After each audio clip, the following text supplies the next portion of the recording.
Good afternoon, everyone. My name is Richard Burke. I'm Executive Director of Western Liberty Network, and I would like to welcome you to another one of our ongoing series of trainings sponsored by Parents' Rights in Education and by Western Liberty Network.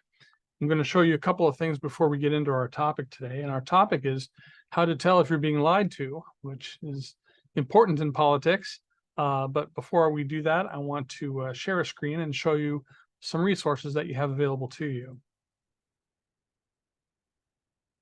What you're looking at here is what you will see if you go to the parentsrightsineducation.com website.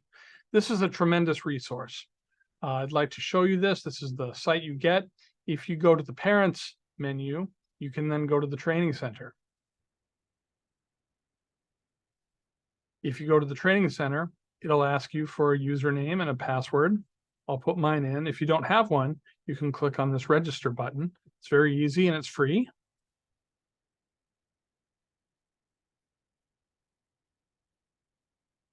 And here you have the option to go into the training center. So if you go into the training center, you then have a variety of topics. Now there are two that are here listed: how to effectively testify to your school board and how to win your school board election. If you go into one of them, see course,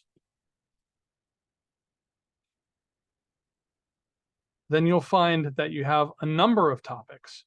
Know your board, understanding your issue, preparing your testimony. If you go into any one of these, you'll see a video you can watch, and it'll take you through some instructional materials. And when you're finished, you can take a quiz. And after you've taken your quiz, the computer will remember what you did and whether you passed or failed the quiz. They're pretty simple quizzes, actually. And when you've completed the units, you will be a certified activist, having been certified in learning these particular skills through the Parents' Rights in Education Board. Right now, we have these two topics, but there will be more topics listed over time. So stay tuned and always be sure to, from time to time, check out your Parents' Rights in Education website, where you'll also get information about activities that's taking place, and you can learn about the organization itself. Is very, very helpful. Western Liberty Network is a partner with Parents' Rights in Education and vice versa. And you can also get training materials free of charge at westernlibertynetwork.org. Just click on the training page. So with that, I'm going to stop sharing the screen, and we're going to go into our topic. One last disclaimer: both Parents' Rights in Education and Western Liberty Network are 501c3 organizations. As such, we do not and are not allowed to endorse or oppose any candidate or political party. We do generally support limited government principles, but if anybody here participates, makes a partisan comment, it is their comment and not necessarily the opinion of Parents' Rights in Education or westernlibertynetwork.org. So with regard to these particular training sessions, I like to do them interactively. So if you have an experience or a comment you would like to share, or if you have a question, no need to wait to the end. You can just unmute your microphone, interrupt me, and we'll do your best to take care of that. Now, today's training is on how to tell if you're being lied to. Now, this is very important for a school activist or any kind of activist, because if you are lobbying a legislator and they're telling you that they are on your side with a particular issue, they might be lying to you, or they might be trying to finesse the truth. If you are dealing with an activist who says that they will definitely be there next Saturday for the door walking campaign, sometimes they tell you that just to get out of the situation, and they're not really telling you the truth. There are a lot of situations where people are dishonest. It doesn't mean that they're bad people. They say that, some studies say that 96% of us lie at one time or another.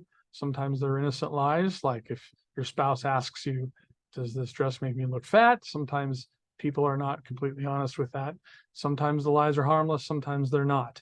But most people do lie from time to time, and we're going to go over that in just a bit. Also, I want to make clear that although these are tools that I'm going to be giving you today, it's best to go with your gut And not everyone who might exhibit some of the characteristics I'm going to go over today might be lying to you, but you're going to have to at some point make a decision as to whether you're being lied to or not. But this is one of the less pleasant topics that we train on, but it is definitely an important skill. And if you're going to be, around for the long haul, working with school board activists, with public officials, if you're going to be working with media people, and you want to be confident that they know what off the record means, these sorts of things, it's important to tell if you're being lied to. There are a number of good studies about lying and casual lying. Some of the ones I'm quoting are from UCLA. And one of the things that's really interesting is that most people are particularly bad at detecting lies. They're not very good at telling if they've been lied to. One study here says that people were only able to detect if they've been lied to 54% of the time. That's just barely better than a 50-50 shot, which is what you would expect, with a random yes, no, am I being lied to? It's almost useless. Most people don't know if they've been lied to. It's possible that if you've been lied to 20 times innocently, the kind you don't check up on or the kind that you don't care about, you may have been lied 19 out of those 20 times, or something along those lines.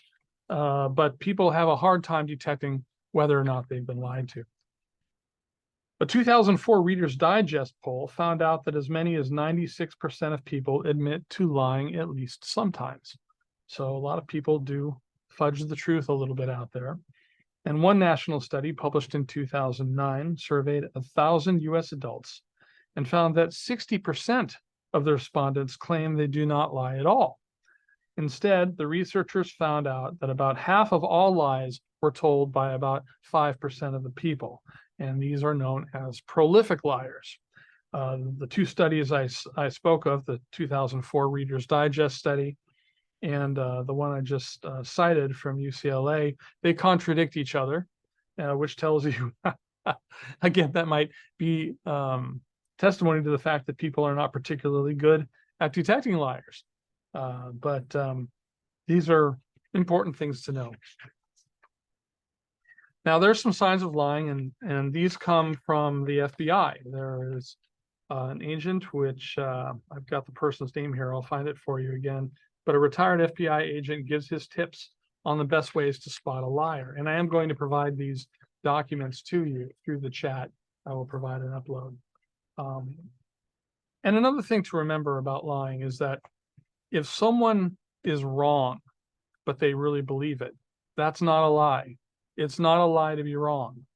If you've got someone who believes the earth is flat and they really believe it, they're not necessarily lying to you if they really believe the earth is flat. So there are a lot of things to consider. And of course, what the FBI agent says is that it is more important. Lorraine Guy is the name of the agent, retired FBI agent, says, listen to more than you speak. Anna for Schools has just come in. Okay. Anna, welcome. Welcome to the training. We're just starting to get into this.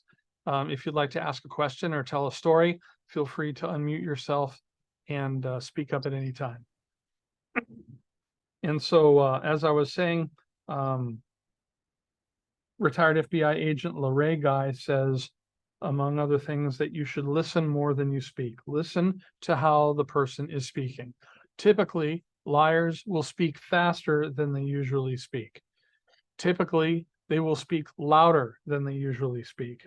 Sometimes their voice will crack. Now, mine is cracking right now.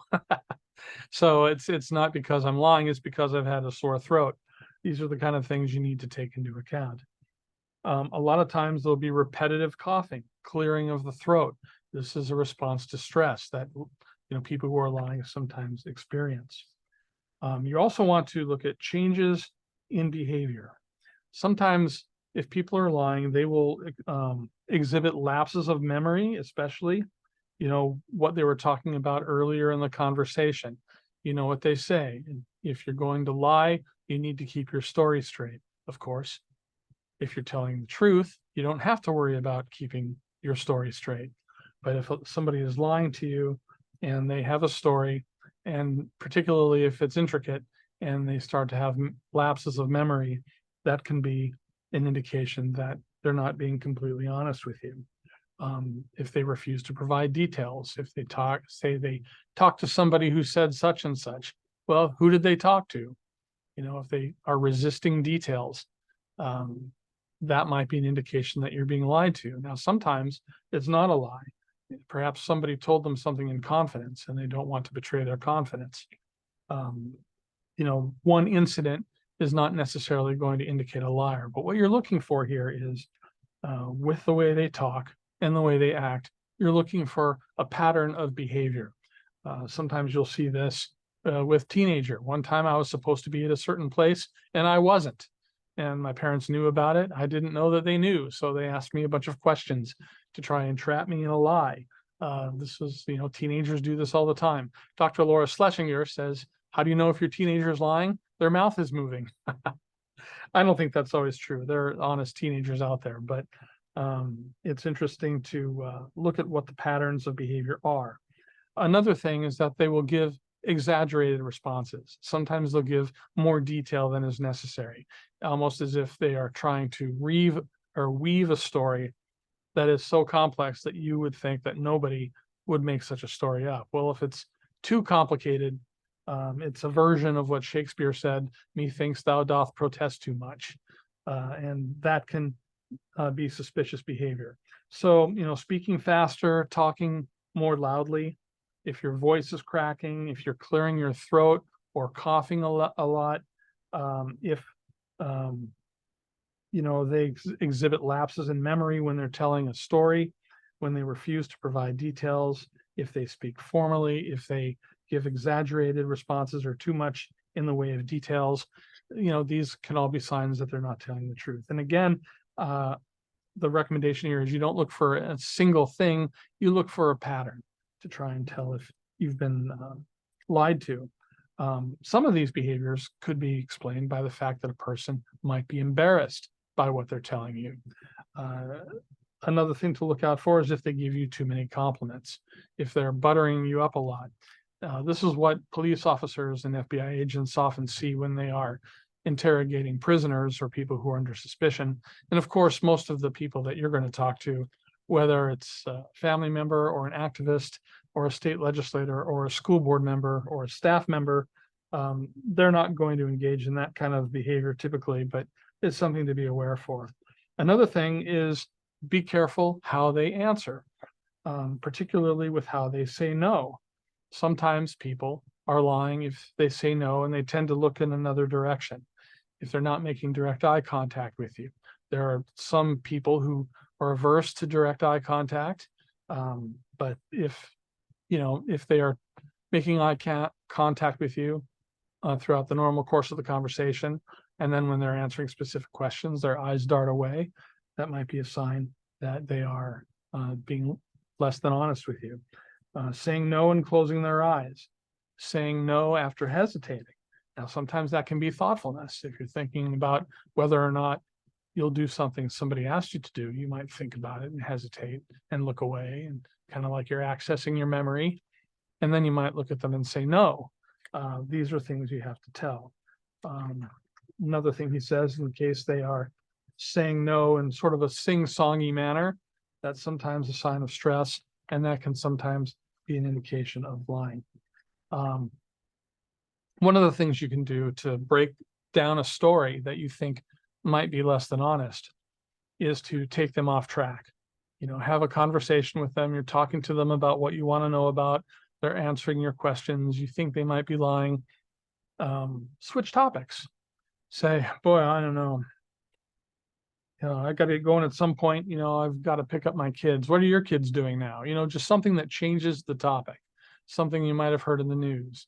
And then after you've talked about that for a little while, go back to the top. Okay, let's get back to this and see if their story holds up. See if it is consistent. See if they stumble over themselves. That is another thing that you can do. And of course, one of the best ways to tell if you're being lied to is to simply build a rapport with the person. If you're building a rapport with the person, they may be less likely to lie to you, because if you build a rapport with them, they may be willing to open up. And, sometimes if they're lying to you, it doesn't mean that they're they have evil intent. Sometimes people lie because, they're cautious. They are concerned about you as much as you might be concerned about them. It could be that they're trying to hold to a confidence and they don't want to betray information. The lies are not all black and white. There are shades of gray dealing with what the motivations are, and whether or not someone's motivations are good or not may be indications as to whether or not this is someone you even want to deal with. It might be that someone's been dishonest with you, but they had a good reason. You might still want to deal with them and build a relationship with them. Maybe a better relationship will encourage them to be more honest. But if they just don't have a good reason for lying, they're just a prolific liar, you're going to understand that this is somebody that you don't want in your life and you don't want in your inner circle and you don't want to work with very closely. So another thing that they do is they'll repeat questions before answering them. Now be careful with this too, because sometimes people will repeat a question you ask them back in order simply to establish that they understood your question correctly. But if it happens persistently, it might be that their brain is using the tactic of asking or repeating questions as a tactic to buy time for them to think of what their response would be. Another indication is if they are speaking in sentence fragments. If they're not making complete sentences, it's sometimes a consequence of being nervous. And another thing they will do with respect to body language is they will engage with grooming behavior. People who are lying will oftentimes start playing with their hair or biting their fingernails or doing a lot of different things, putting their fingers to their lips. This is all nervous. However, they say that if someone is flirting with you, sometimes they play with their hair. There might be another motive. So again, these are all very useful tips to tell if someone might be lying to you, but none of them individually should be regarded as conclusive proof as to whether or not you're being lied to. I'm going to try and see if I can send a file to you.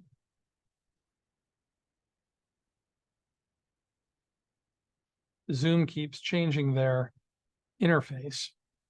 So let's see here. We've got tips from the FBI on how to spot a liar. I'll send that. Another one.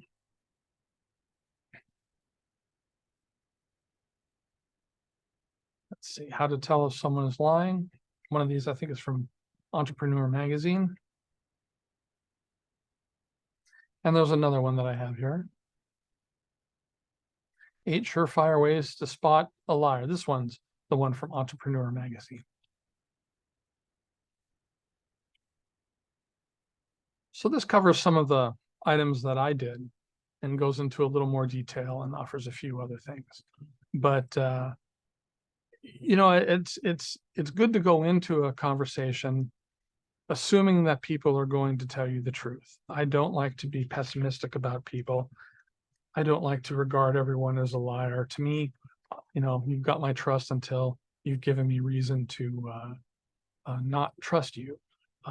And it's important to be cautious, and you don't have to always put all your cards on the table. It's not a lie to keep the truth to oneself, and we have to be careful.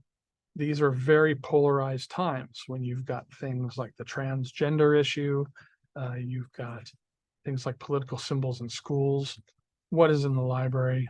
People are very passionate on both sides of these issues. And when we're dealing with school staff, school board members, state legislators, other activists, and when we're organizing, and we need people to take important roles, and we need to know that they're qualified to undertake those roles and that they're going to be reliable. It's important that people be truthful with you. And I always recommend that when you're talking to someone and you think it might be a question, just be clear with them and say, look, I would rather you volunteer for something once a week and me be able to count on you than for you to volunteer 5 days a week and I not be able to count on you. If you are able to say these things and let people know it's okay for you to be honest with them and that they won't disappoint you by being honest with them, they are more likely to be honest with you. And again, that goes toward building a rapport. And again, if you are being lied to, check to see what the motivation is. Whatever the motivation is might tell you if it's something that can be repaired and you can build a relationship with someone, or if the person who's lying to you is incorrigible in some way and they're not worth building a relationship with. Again, none of these items individually is enough to tell if you're being lied to. Look for a pattern of behavior. And when it's all said and done, you're going to have to rely on your gut.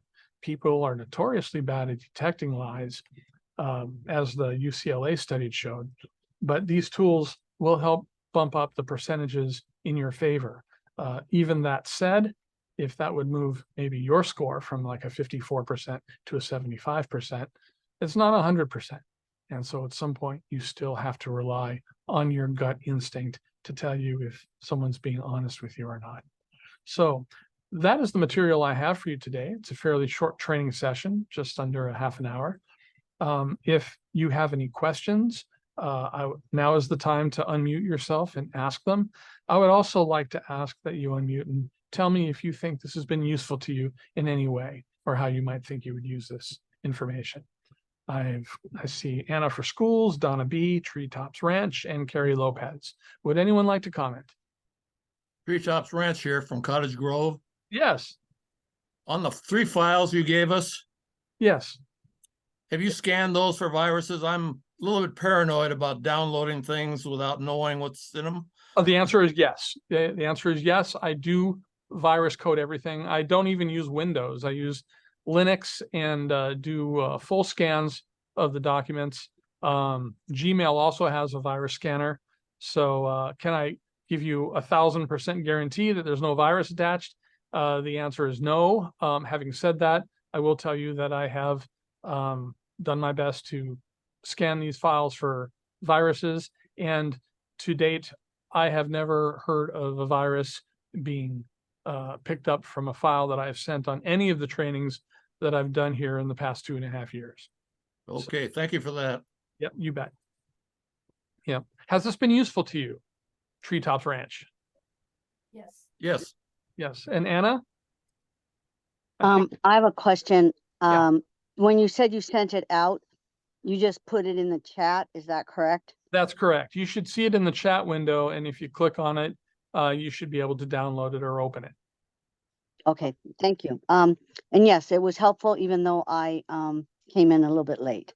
Yep. I appreciate You everything. didn't miss too much. You didn't miss too much. And if you do want to see what you missed, Anna, in a few hours, you'll be able to go to the training tab of the westernlibertynetwork.org website, where this recording will be posted. Okay, thank you. Okay. Carrie, Donna, did you have anything you'd like to add? You can also comment through the chat window if you'd like. Oh, yep, I'm here. I'm just trying to get back to, I'm trying to download the documents. This is Carrie. Yep, I wish I would have had this a few days ago. Uh-oh, did you get lied to? I don't know, maybe.